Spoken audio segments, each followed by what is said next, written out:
Le bilan avec Yannick Noah. Vous êtes venu le chercher, il est arrivé en décembre. Quel est le bilan que vous faites?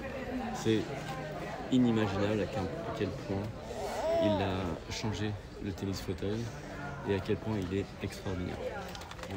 On a vraiment eu cette chance de pouvoir travailler avec lui et de se retrouver avec des gens. Moi, je l'avais un peu côtoyé à l'époque où je jouais au golf, où j'avais eu la chance d'intégrer le Centre national d'entraînement de la Fédération française de golf avec les joueurs amateurs qui étaient vice-champions du monde amateur.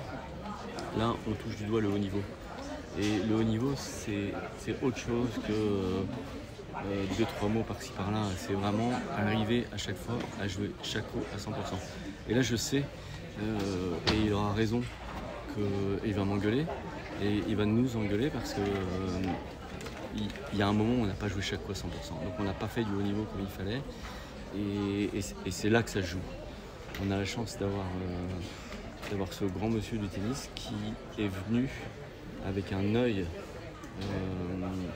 de joueur de tennis, de spécialiste pour une discipline qui était nouvelle. Et puis il a fait le travail, c'est-à-dire qu'il est allé comprendre les points stratégiques du tennis fauteuil, de comment on pouvait battre les meilleurs. Et il les a trouvés, il nous les a... Ma chérie. Oh. Et l'excellence chez lui, c'est aussi d'utiliser tous les canaux de communication. C'est-à-dire qu'on a des plans, on parle de nos plans, et puis quand juste par les mots, ça passe pas, il va chercher autre chose. Donc hier, il a fait un travail sur l'image. Peut-être que ce soir, il fera un travail sur le son, je sais pas. Mais c'est comment on parle à chacun pour faire en sorte que ça nous corresponde et qu'on puisse bien se comprendre. Donc grand merci à lui, c'est fabuleux de l'avoir eu à nos côtés. Et déjà, même avant le match, il me parle de Los Angeles, donc c'est pas une histoire qui s'arrête là. Frédéric, l'apport de Yannick? C'est quelqu'un de tout simplement incroyable. Après, j'ai appris à le connaître. Et c'est une personne super simple et qui voit des choses pour l'évolution du tennis fauteuil. Et on l'en remercie. Et voilà, j'espère que ça va continuer. La relève. Non, le dernier. La relève. Est-ce qu'il y a une relève en France? Alors, chez les dames, avec Senia, chez les hommes, est-ce que vous pouvez nous parler de la relève du tennis fauteuil en général?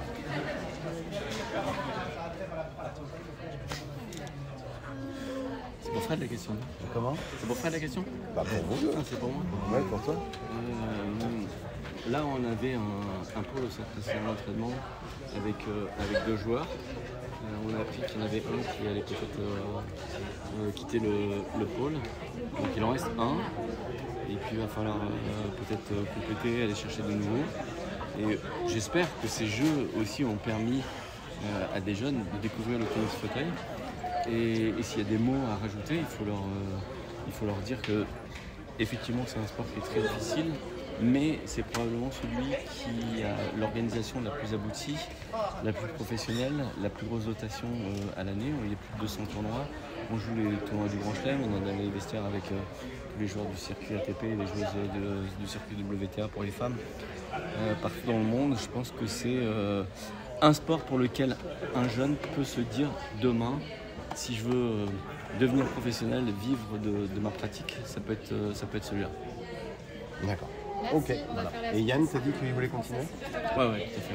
Ouais. Yann m'a parlé de Los Angeles. Donc, de toute façon, depuis le début, il dit tant que les joueurs veulent de moi, je serai là. Mais on savait que ça allait être un match compliqué et assez serré. On a gagné le premier set, on a respecté les consignes. On a été mené au deuxième, on a réussi à revenir de 0-3 à 3-3. On a des opportunités pour être devant au deuxième set et on ne les fait pas. Et du coup, donc match tie-break et on démarre plutôt mal. On est toujours mené dans le score et je pense qu'ils ont, à mon avis, ils ont osé plus que nous. Et c'est eux qui ont gagné. Félicitations à eux et on ne peut pas leur enlever ça.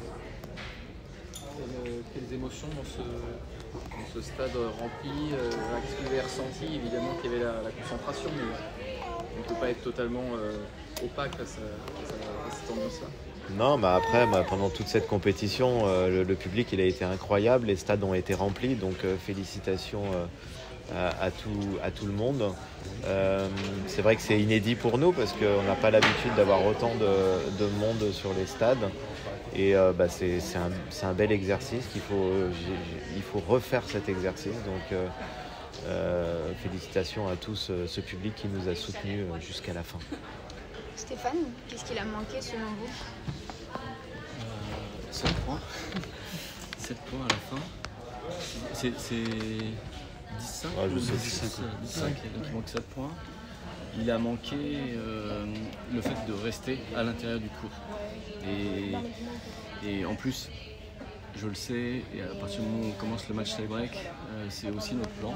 Malheureusement, à un partout, moi je fais double faute au match tie-break. Donc je ne mets pas Fred dans les meilleures dispositions. Et puis ensuite, dans les échanges où on recule, évidemment, ils peuvent s'emparer du filet et faire ce qui est notre jeu, d'avoir quelqu'un qui intercepte. Et Martin, qui avait beaucoup raté dans cette position, s'est mis à réussir. Donc voilà, je pense que celui qui gagne, c'est celui qui ose. Et ils ont osé. Stéphane, vous êtes parti pour la première fois des Jeux sans médaille. Alors, je suis désolée, qu'est-ce que vous ressentez et comment vous l'analysez? Voilà. Alors, donc, je fais un truc très simple depuis le début, c'est que mes médailles, elles sont dans mes bras. Et je suis avec mon entourage, je suis avec ma famille. Il y a un public qui est extraordinaire. Donc, nous, on joue pour jouer chaque fois à 100%. C'est vrai que les médailles sont magnifiques.